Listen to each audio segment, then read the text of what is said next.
Ex-CIA officer confirms alien tech is 1,000 years ahead. The technology we're dealing with, the man says, his voice oddly calm for something so extraordinary, is at least 1,000 years ahead of anything we have. He leans back, the camera catching the faint reflection of a government seal behind him. And it's not from us. That moment spread across the internet in hours, but to some insiders, it wasn't a surprise. It was confirmation.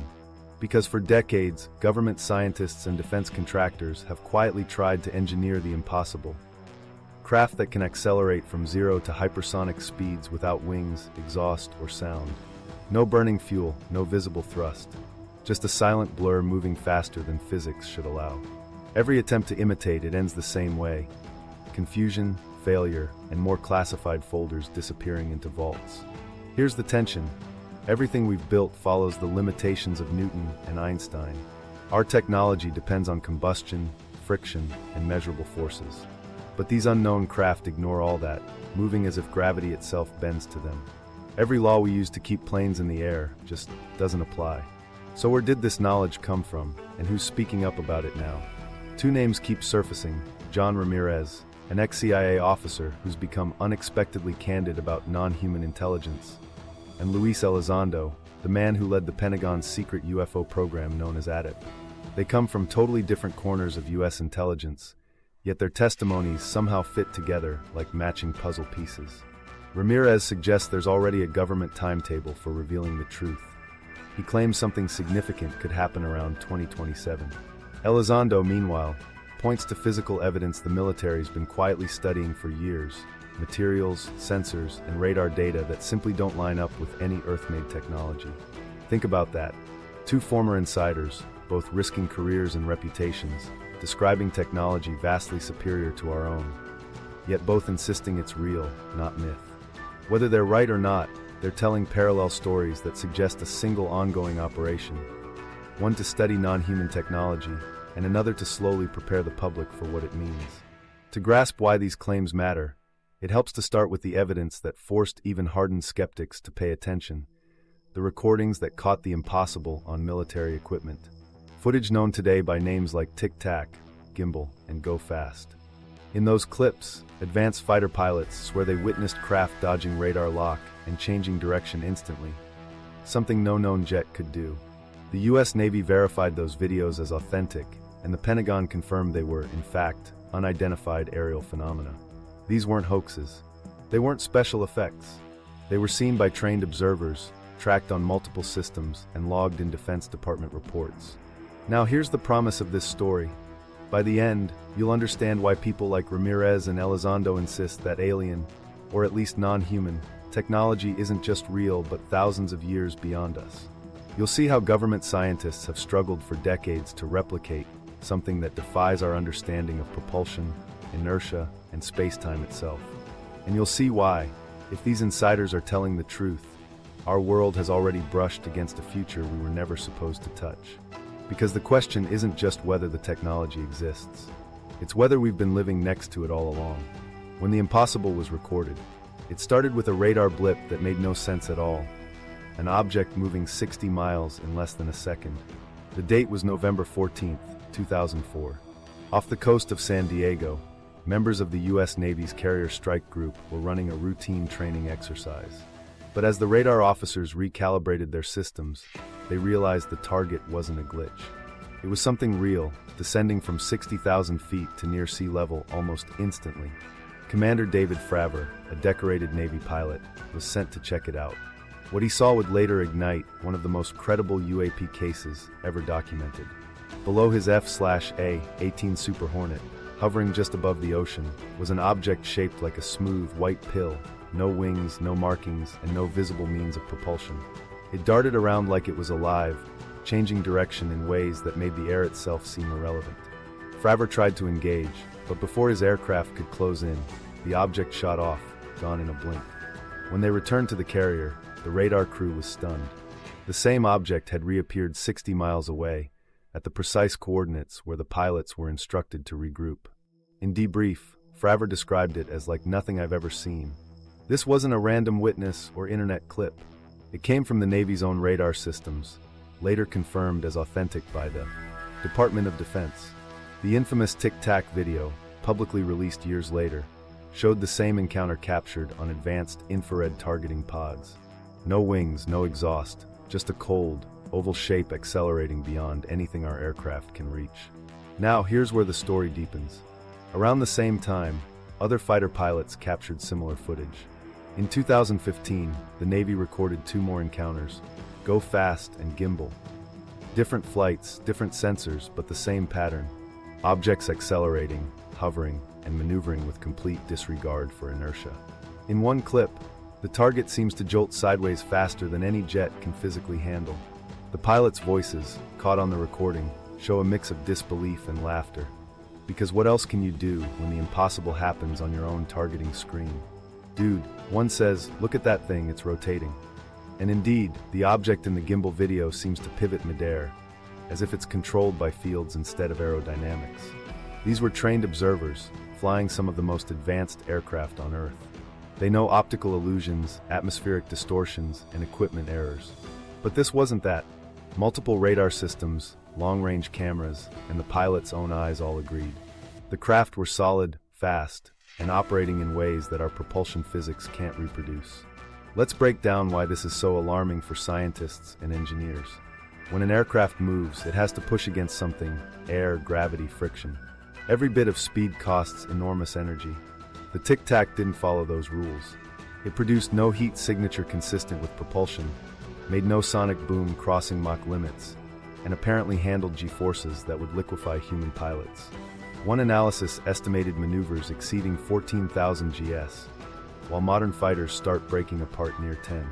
So if it wasn't using air for lift, and it wasn't expelling fuel for thrust, what kept it moving? Researchers inside and outside the Pentagon started exploring ideas that sound like science fiction.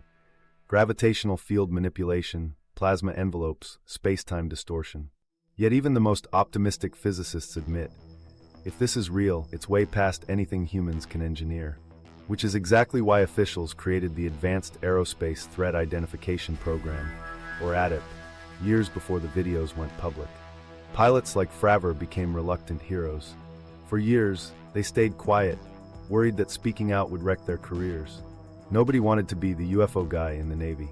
But after Elizondo helped push the videos into the open, that old stigma started to break. These weren't random lights in the sky anymore.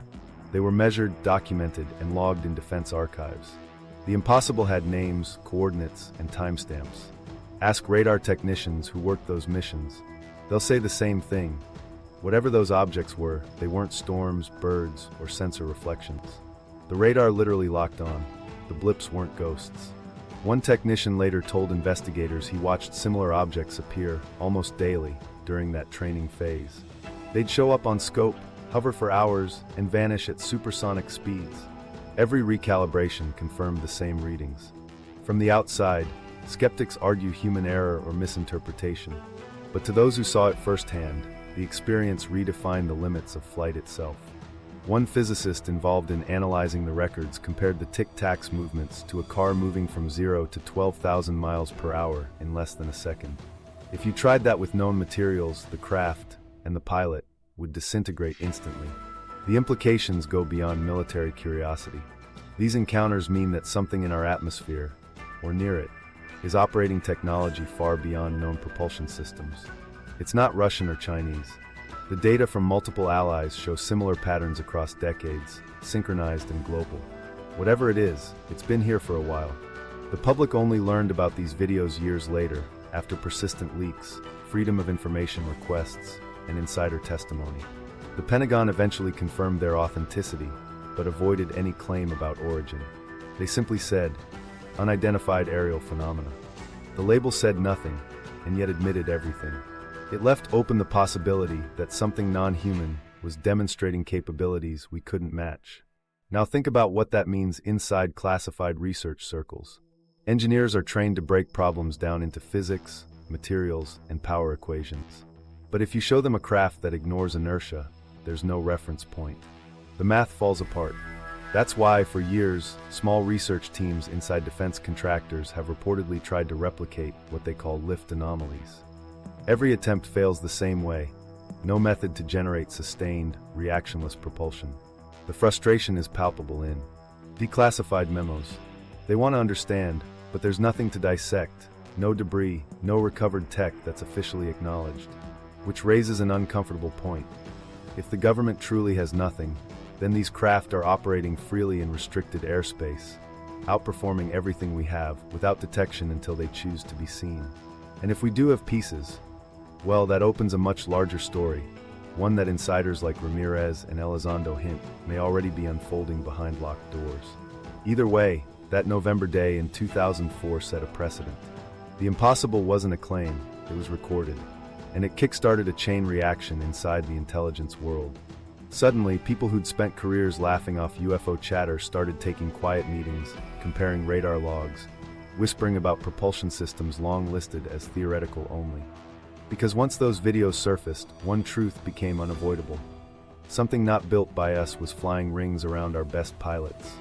And from that moment on, impossible stopped being a defense. The former CIA officer speaks. You've heard the pilots. You've seen the footage. But the strangest claims didn't start in a cockpit. They came from inside the intelligence community itself. And one of the first people to break that silence was a man named John Ramirez. Ramirez isn't just another talking head making wild statements online. He spent more than 2 decades in the US intelligence world, much of it inside the CIA's Directorate of Science and Technology. His job involved assessing capabilities of foreign aerospace systems, satellites, radars, weapons platforms. The kind of work that requires both technical knowledge and tight-lipped discipline. For years, he lived by the agency's rule of silence. Then, after retiring, he started appearing in public forums, discussion panels, and podcasts, saying things that stunned even long-time UFO researchers. He didn't classify himself as a whistleblower. He said he wasn't revealing state secrets. He was connecting dots from his career and what's already public. The most jarring dot came in 2022, when Ramirez suggested that within certain government circles, analysts had been briefed to anticipate a contact event or revelation of non-human intelligence around 2027. He never claimed to know the exact nature of this arrival, just that agencies appeared to be preparing people internally, so the shock wouldn't be total when information came out. That statement alone detonated across online communities. Some dismissed it outright. Others noticed something strange. A few of his details lined up with subtle changes in federal policy. Around the same time, UFO terminology was being officially replaced with UAP. Intelligence reports about anomalous craft were mandated by Congress. Public hearings popped up for the first time in 50 years. If Ramirez was delusional, those coincidences were oddly convenient. When pressed about where his information came from, Ramirez was careful. He often said he'd attended classified briefings that touched on non-human technology, but claimed none of his comments breached clearance rules. Instead, he hinted that the story was bigger than extraterrestrials. It was about how certain departments within government interpret humanity's place in the cosmos. He talked about intelligences that predate modern civilization, language vague enough to stay safe but enough to keep listeners hooked. Some of his remarks drifted far beyond what skeptics could tolerate. In a now infamous interview, he discussed alleged reptilian or hybrid entities referenced in obscure CIA materials from the Cold War era. Was he serious or just speaking metaphorically about classification types? Even supporters weren't sure. But what made Ramirez fascinating wasn't the shock value, it was his credibility. He looked and sounded like an analyst, composed, articulate, constantly reminding listeners that speculation shouldn't replace data. Those who worked with him describe a man obsessed with precision. It's partly why, when he spoke about non-human intelligence, he did so in a strangely bureaucratic way. He didn't say aliens or beings from another world. He said entities of non-human origin interacting with humanity. It's the language of briefings, the kind you'd use when discussing something you can't fully explain, but can't ignore either. Critics call him a master of ambiguity, just enough insider flavor to imply authority, just vague enough to avoid prosecution for classified leaks. Maybe that's true, but supporters see it differently. They believe Ramirez represents a new phase of disclosure. Officials gradually normalizing a reality long kept hidden, by speaking in half measures to prepare the public mind. If that's what's happening, he might be one of several mid-level former insiders acting as messengers on behalf of a quiet consensus forming inside the government. That total secrecy isn't sustainable anymore. Then there's the 2027 date. He repeated it more than once, claiming certain agencies treat it as a milestone for what he called acclimatization. The idea is simple: inform the public slowly, through safe discussions and small revelations, until they won't panic when undeniable evidence finally surfaces. It sounds conspiratorial, yet you can trace a pattern: videos declassified, hearings televised, new terms introduced, biological materials mentioned in congressional drafts. Each step makes the extraordinary feel slightly more ordinary. So is Ramirez sharing future knowledge, or just interpreting bureaucratic drift as prophecy? He's never offered hard proof: no documents, no recordings, only his conviction and resume. But when someone with his background starts speaking so freely, intelligence watchers take note. After all, former agency officials rarely court this level of attention without permission or plausible deniability planned from the start. He often returns to one message: humanity isn't ready. In one interview, he said, "If the reality were made public all at once, our institutions, science, religion, government wouldn't survive the shock." That line sums up his warning. Disclosure, to him, isn't just about revealing technology. It's about preparing civilization for a rethink of existence itself. He believes the line between human and non-human has blurred for much longer than we realize. At times he sounds more philosopher than spy. He references mythology, ancient texts, even genetics, suggesting that ancient encounters might not be stories but records of earlier contact cycles. To his detractors, that's pseudoscience. To his followers, it's validation: a man with security training daring to link ancient accounts to modern data. And yet, through all his speculation, one theme keeps coming back: the sense of deliberate timing. He implies events follow a schedule, not random leaks. That agencies coordinate information release through congressional pipelines, scientific partnerships, and entertainment media to shift perception step by step. Whether intentional or coincidental, it's hard to ignore how normalized UAP discussion has become since voices like his stepped forward. But there's another reason his claims matter beyond the strange predictions. They give us a glimpse of how intelligence officers think about secrecy. To an agency analyst, classified information isn't just knowledge, it's a power asset.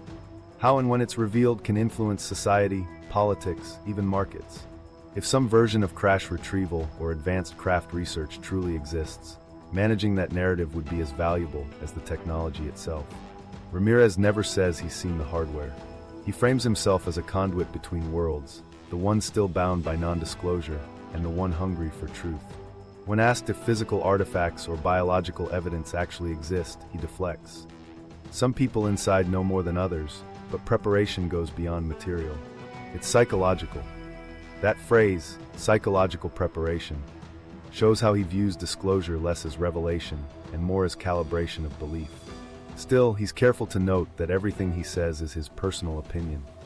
It's a legal shield, but also a hint that much remains unspeakable.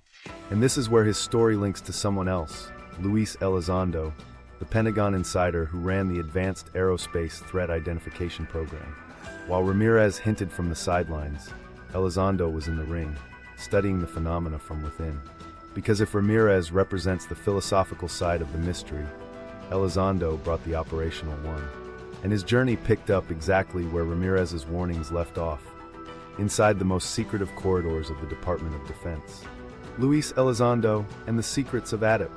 When Luis Elizondo first spoke publicly, he didn't sound like a believer.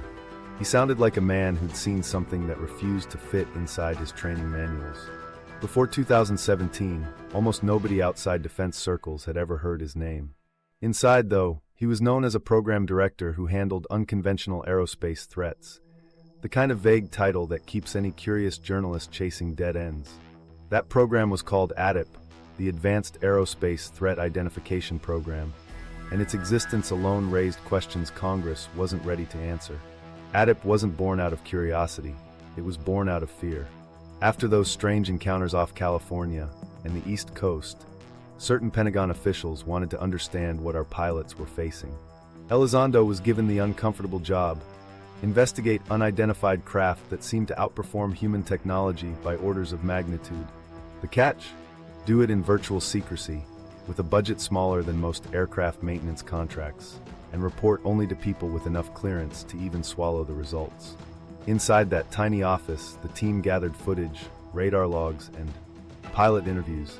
They analyzed performance data using experts from the Navy and Defense Intelligence Agency. What they saw forced them to expand their vocabulary. These things weren't behaving like enemy weapons. They were behaving like physics experiments in motion. Instant acceleration, angles of travel impossible to replicate, propulsion signatures that didn't match any known form of jet, rocket, or plasma engine. Every measurement shredded conventional models.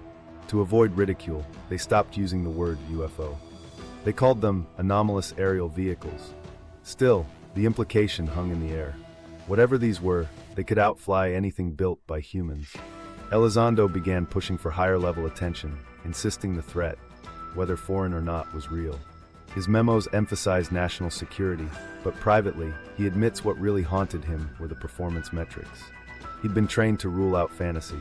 Now he was staring at data that wasn't fantasy, but also wasn't human. The deeper he dug, the stranger it became. Contractors mentioned materials, not from any known commercial origin. Some samples appeared layered at microscopic levels, impossible to replicate with current metallurgy. The lab results hinted at isotopic ratios that didn't occur naturally on Earth. None of this was demonstrated as alien. It was simply unexplainable. Pentagon scientists filed the findings away, often labeling them anomalous metamaterials, a bureaucratic phrase designed to bury significance under terminology. At one point, AATIP analysts tried to simulate one of the craft's movements using existing propulsion theory. The equations broke down. The power required exceeded the energy output of entire countries. The only logical conclusion was that these craft weren't using traditional fuel or lift. Something else was manipulating mass or gravity itself. Elizondo later compared it to pulling space-time toward you rather than pushing yourself through it. It's the kind of line physicists debate for years but can't verify because the source data remains classified. Some colleagues thought the real breakthrough wouldn't come from propulsion at all, but from understanding how the unidentified craft interacted with the medium around them. Radar data hinted at distortions in air density, maybe even fluctuations in electromagnetic fields preceding their movement. If true, that suggested they were changing the environment itself, a sort of localized warp bubble. The mathematics for that concept exist in theory under general relativity, but generating it would require energy levels bordering on science fiction. So AATIP turned to fringe physics for inspiration. Zero-point energy, quantum vacuum fluctuations, the extraction of usable force from the structure of space itself. Elizondo didn't claim to prove those models. They were more like reference tools, desperate attempts to map the unmappable. He once said privately that the technology, whatever its origin, was at least a millennium beyond what we can reproduce without rewriting physics. That phrase, 1,000 years ahead, would later echo through interviews and headlines, though he never claimed alien origin outright. He only said, "Not ours." Behind closed doors, those conclusions caused friction. Some Pentagon leaders saw AATIP as chasing science fiction while wasting defense funds.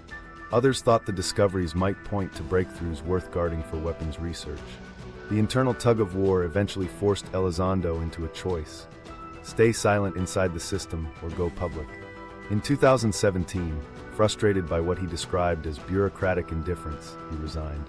Days later, the New York Times published the first mainstream acknowledgement of AATIP's existence and released the Navy videos that shook public perception. For the first time in decades, the US government officially admitted it didn't know what something was.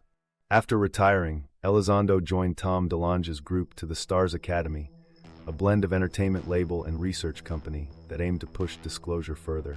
Many criticized that move as opportunistic, but Elizondo claimed it was the only platform willing to release evidence legally. Through those partnerships, 3 key military videos went public, footage that forced the Pentagon to admit authenticity years later. It was his quiet rebellion, use openness as defense. Still, there's a darker layer few outside his circle discuss. Elizondo hinted that parts of the government maintain special access programs dealing with recovered materials, crash retrievals locked away under contractor oversight. He never confirmed possession. He only said, certain people have access to things that would change your understanding of reality. That cryptic phrasing caused endless speculation. Some former colleagues say he deliberately used vagueness as armor. Others think it was a warning that the real evidence is too dangerous for open release. Inside engineering circles, whispers followed. Defense labs allegedly examined small fragments. a metallic compound showing self-healing surface tension, or isotopic layering suggesting isotopic modification at atomic scales.